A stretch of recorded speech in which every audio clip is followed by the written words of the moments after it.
अध्याय 1842।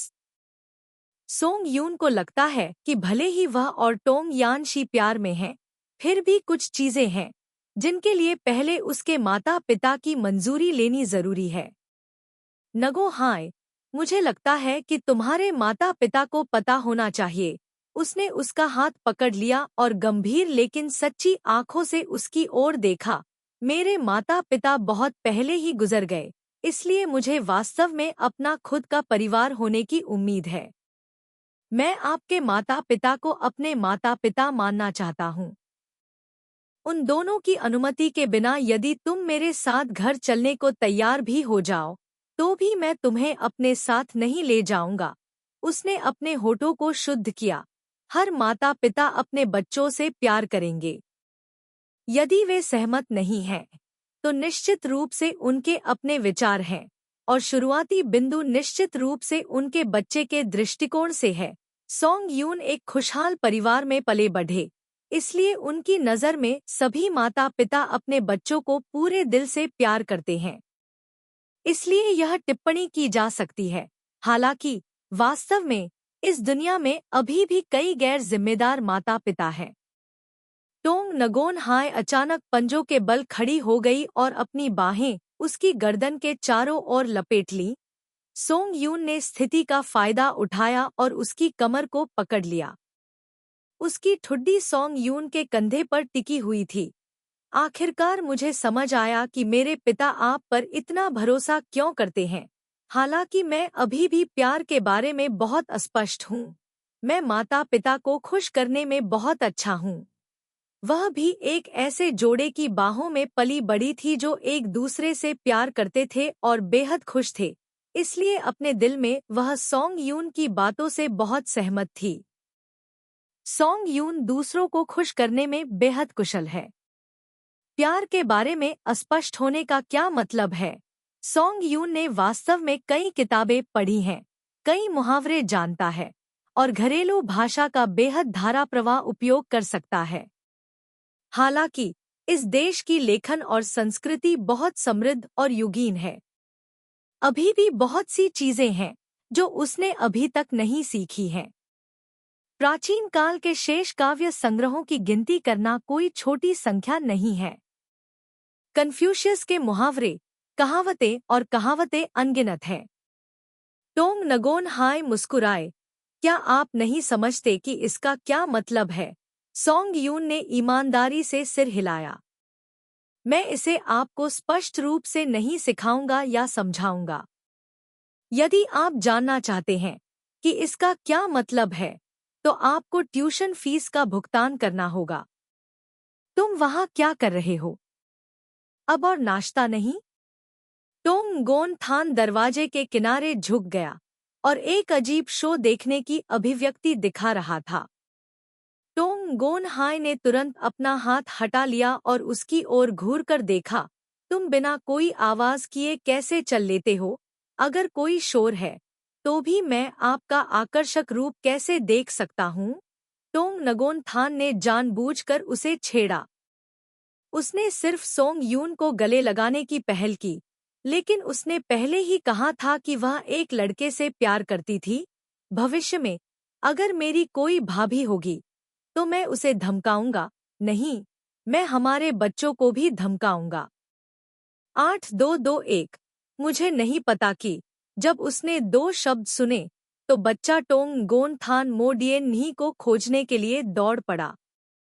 टोंग गोन थान ने मोडियन नी के बेहतर होने के बाद उसकी तलाश में जाने की योजना बनाई, लेकिन वह लंबे समय तक वापस नहीं आया और ट्रिन डुकऑन की मृत्यु के कारण ट्रांग खान गुएट का स्वास्थ्य अभी भी अस्थिर है। यदि इस समय वह इस व्यक्ति के मामले के कारण अपने प्रियजनों के साथ न रहकर बाहर चला जाता, तो यह बहुत स्वार्थी लगता। ट्रांग जिया वान घर पर हर चीज का ख्याल रखता था और अपने माता पिता के प्रति दयालु था, लेकिन सबसे बड़े भाई के रूप में वह उनके साथ नहीं था। उसे बहुत शर्म महसूस होती थी। टोंग गोन थान को बचपन से वयस्क होने तक ट्रांग खान गुएट ने पाला था। अब उसका स्वास्थ्य ठीक नहीं है। शायद एक दिन वह जीवित नहीं रह पाएगी। इसलिए वह स्वार्थी रूप से अभी नहीं जा सकता। अपने परिवार की सहमति से टोंग नगोन हाय भी सोंग यून के साथ थाईलैंड लौटने के लिए तैयार हो गई, लेकिन विमान में चढ़ने से पहले उसे एक फोन आया। यह को हिम ही उसे बुला रही थी। मेरी माँ बीमार है। अब ज्यादा समय नहीं बचा है। उनके मरने से पहले मैं उनके पास रहना चाहता हूँ। टोंग गोन हाय हवाई अड्डे की लॉबी में फोन पकड़े हुए सदमे में खड़ा था। तुम्हारी माँ, उसे अंतिम चरण का कैंसर है। वह इलाज करा रही है, लेकिन यह बहुत प्रभावी नहीं रहा है। डॉक्टर ने उसे अंतिम चेतावनी दी है। मैं जानता हूँ कि उसकी अपनी जिंदगी है। मेरा उसे परेशान करने का कोई इरादा नहीं है। मैं सिर्फ उसे बताना चाहता हूँ। मेरा अस्तित्व है। टोंग नगोन हाय ने कहा, मुझे पता है। कृपया मुझे पता भेजें। मैं उसके साथ वहां जाऊंगा। क्या वह यहाँ आपका पीछा करेगा? अध्याय 1843। मेरा अपना रास्ता है। वह जाएगा। अच्छा, तब दोनों ने कॉल समाप्त कर दी। सह हियम ने उसे पता भेजा। फ्लाइट D36 बैंकॉक के लिए उड़ान भरने वाली है। यात्री कृपया बोर्डिंग के लिए तैयार रहें। चलदर, सोंग यून ने कहा। टोंग गोन हाय ने क्षमाप्रार्थी आंखों से उसकी ओर देखा और कहा, शायद मैं आपके साथ थाईलैंड वापस नहीं जा सकता। मुझे कुछ जरूरी काम करने हैं। सोंग यून ने कुछ सेकंड के लिए टोंग नगोन हाय को देखा, फिर अंत में उसने कहा, ठीक है, मैं तुम्हें घर ले चलता हूँ। दरअसल सोंग यून को चिंता थी कि टोंग नगोन हाय इस समय अपना मन बदल लेगी, क्योंकि वह उसके साथ थाईलैंड वापस नहीं जाना चाहती थी, लेकिन उसने उससे नहीं पूछा। भले ही उसे इसका पछतावा हो, वह उसे दोष नहीं देगा क्योंकि यह उसकी पसंद है। कोई जरूरत नहीं है। मुझे तुम्हें विमान पर देखने दो। जब तक मैं काम खत्म नहीं कर लेता तब तक प्रतीक्षा करो और फिर मैं तुम्हें ढूंढ लूंगा। टोंग गोन हाय ने मुस्कुराते हुए कहा। सोंग यून बड़ी मुश्किल से अपनी खुशी छिपा सकी और बोली, सच में? क्या तुम सच में मुझे ढूंढने आ रहे हो? बेशक, क्योंकि आप पहले ही मुझसे सहमत हैं। टोंग नगोन हाय ने आगे बताया, मेरे दोस्त की माँ बहुत बीमार है और मुझे उनसे मिलने जाना है, इसलिए मुझे यहीं रुकना होगा। आप ज्यादा नहीं सोच सकते। सोंग यून ने टोंग नगोन हाय को गले लगाया और कहा, मैं आपका इंतजार कर रहा हूँ। ठीक है, चलो हवाई जहाज पर चलें। टोंग गोन हाय ने सोंग यून को विमान में चढ़ते हुए देखा और उसने मुड़कर उसकी ओर हाथ हिलाया। उसने भी उसकी ओर हाथ हिलाया। जब वह सोंग यून को नहीं देख सकी तो टोंग गोन हाय ने अपना फोन निकाला और चलते समय कॉल किया, लेकिन वह क्वान किन को फोन नहीं कर सकती थी, इसलिए वह केवल घर जा सकती थी और टोंग ट्रियन बाक से मदद मांग सकती थी। क्या कहा आपने?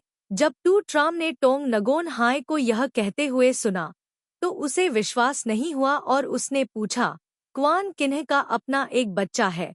इसके विपरीत टोंग ट्रियन बाक बहुत शांत दिखे। उन्होंने उसे एक फोन नंबर दिया। क्वान किन्ह के पास 2 फोन नंबर हैं, लेकिन यह बात बहुत कम लोग जानते हैं। टोंग नगोन हाय ने फोन किया। यह सच था। Uncle Kuan.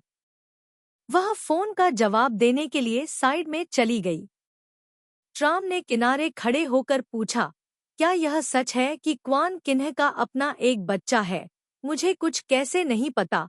टोंग ट्रियन बाक ने उसकी ओर देखा और कहा, अभी भी बहुत सी चीजें हैं जो आप नहीं जानते। ट्राम के लिए 8230। ऐसा नहीं है कि मैं अपने सौतेले बच्चे के बारे में उत्सुक हूँ, बल्कि मैं उत्सुक हूँ कि इस सौतेले बच्चे की माँ कौन है। ट्राम सोफे पर बैठी और मुस्कुराई और बोली, मैंने वास्तव में उम्मीद नहीं की थी कि क्वान किन्ह जब छोटा था तो इस तरह खेलेगा, यहाँ तक कि उसके अपने बच्चे भी होंगे। टोंग ट्रियन बाक ने ट्राम की बेपरवाह उपस्थिति को नजरअंदाज कर दिया। अपनी बेटी को कुछ शब्द बताएं और फिर कमरे में लौट आए। टोंग गोन हाय ने क्वान किन्ह से संपर्क किया और तुरंत एक हवाई जहाज का टिकट खरीदा। विमान में बैठे क्वान किन्ह को अभी भी नहीं पता था कि क्या हुआ। नगो हाय, तुम मुझे इतनी जल्दी कहाँ ले जा रहे हो? टोंग गोन हाय नीचे अपने सेल फोन को देख रही थी। सह हियन ने अपना सिर उठाए बिना पता भेजा। उसने कहा, जब आप वहां पहुंचेंगे तो आपको पता चल जाएगा। और फिर भी बहुत रहस्यमय। क्वान किन्ह अपनी कुर्सी पर पीछे झुका और धीरे से पूछा, तो मुझे बताओ कि यह अच्छी बात है या बुरी? टोंग नगोन हाय ने एक पल के लिए सोचा, यह एक अच्छी बात है। लेकिन जरूरी नहीं कि यह अच्छी बात हो, यह बुरी बात भी है। क्या यह अच्छी बात है या बुरी बात? मुझे इसे स्पष्ट रूप से कहने दीजिए। क्वान किन्ह सीधा बैठ गया। आप बोलते समय इतने झिझकते क्यों हैं? मुझे कोई झिझक नहीं है। मुझे नहीं पता कि इसे कैसे कहना है। मुझे लगता है कि इसमें शामिल व्यक्ति होना बेहतर है जो आपको बताता है। आखिरकार वह इस मामले में कोई अंदरूनी सूत्र नहीं थी, कई अस्पष्ट बातें थी। इसलिए उसे लगा कि उनके लिए मिलना और बात करना बेहतर होगा। अध्याय 1844। उसे अभी बहुत कुछ कहने की जरूरत नहीं है। क्वान किन्ह ने अपना हाथ लहराया। ठीक है, आप इस नंबर को जान सकते हैं। मुझे यकीन है कि आप इसे अपने पिता के माध्यम से जानते थे। कुछ गड़बड़ होनी चाहिए, अन्यथा उन्होंने आपको यह नंबर नहीं बताया होता। टोंग नगोन हाय ने उदास होकर उसकी ओर देखा। अंकल क्वान, आपके इस जीवन में क्या ऐसा कुछ है जिसे भूलना मुश्किल है? क्वान किन्ह ने लंबे समय के बाद अपने जीवन के पिछले हिस्से को याद करते हुए अपनी आंखें सिकोड़ लीं। उन्होंने कहा, कोई अविस्मरणीय चीजें नहीं हैं, लेकिन वास्तव में पछतावा है। किस बात का पछतावा? जोंग यान शी ने पूछा। क्वान किन्ह का स्वर लंबा हो गया। एक लड़की, वह महिला जो तुम्हें पसंद है? उसने पूछा। लेकिन क्वान किन्ह यहीं रुक गए। वयस्कों के मामलों में ताक झांक करने की अनुमति नहीं है। टोंग नगोन हाय मुस्कुराए। मैं भी एक वयस्क हूँ। मेरे माता पिता की नज़र में मैं अभी भी एक बच्चा हूँ। क्वान किन्ह ने खुद को कंबल से ढक लिया। मैं सोना चाहता हूँ। जोंग यान शी ने अब उसे परेशान नहीं किया। विमान उतरा और जब वे विमान से उतरे तो उन्होंने सह हियम को स्वागत क्षेत्र के दरवाजे पर खड़ा देखा। मैं यहाँ हूँ। उसे डर था कि टोंग गोन हाय उसे देख न ले, इसलिए उसने अपना हाथ उठाया और हिलाया। टोंग गोन हाय ने भी अपना हाथ उठाया। इस व्यक्ति से मैं पहले मिल चुका हूँ। क्वान किन्ह को अब भी कोहिम याद है। टोंग गोन हाय ने बात नहीं की। मैं अंकल क्वान को यहाँ लाया हूँ। कोहियम के सामने चलते हुए टोंग नगोन हाय ने कहा। सह ही ने सिर हिलाया। आप दोनों विमान में बैठे बैठे थक गए होंगे। मैं आप दोनों को कुछ खिलाने के लिए ले जाऊंगा। कोई जरूरत नहीं, आपको अभी भी पहले अस्पताल जाना चाहिए, उसने कहा। क्वान किन्ह भ्रमित था। आप अपनी लौकी में कौन सी दवा बेच रहे हैं? आपातकालीन स्थिति, चलें और बात करें, टोंग नगोन हाय ने कहा। सह ही ने उसकी ओर देखा और कहा, कार भी हवाई अड्डे के बाहर खड़ी है, चलो चलते हैं। वे कार में बैठे और हवाई अड्डे से बाहर चले गए। कोहियम का चेहरा गंभीर था। उसके हाथों ने स्टीयरिंग व्हील को कसकर पकड़ लिया था। उसने पूछने के लिए अपना मुंह खोलने से पहले बहुत देर तक झिझकते हुए कहा, जब आप छोटे थे तो क्या आप कोट्यू गुएन नाम की एक महिला को जानते थे? पहले तो क्वान किन्ह को थोड़ा आश्चर्य हुआ, क्योंकि उन्होंने काफी समय से यह नाम नहीं सुना था। अचानक मुझे थोड़ा आश्चर्य हुआ और थोड़ा घबराहट महसूस हुई। उसने टोंग नगोन हाय की ओर देखने के लिए अपना सिर घुमाया। आपने मुझसे ये प्रश्न पूछे, क्या आप पहले से ही कुछ जानते थे?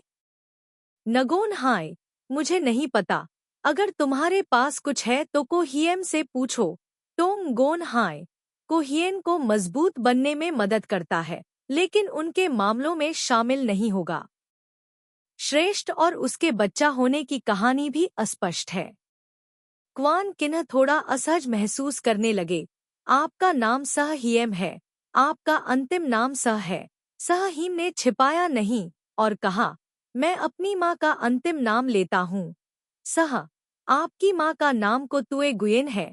इतना समय बीत गया, लेकिन ये नाम लेते ही उसे आज भी वो लड़की याद आ जाती है।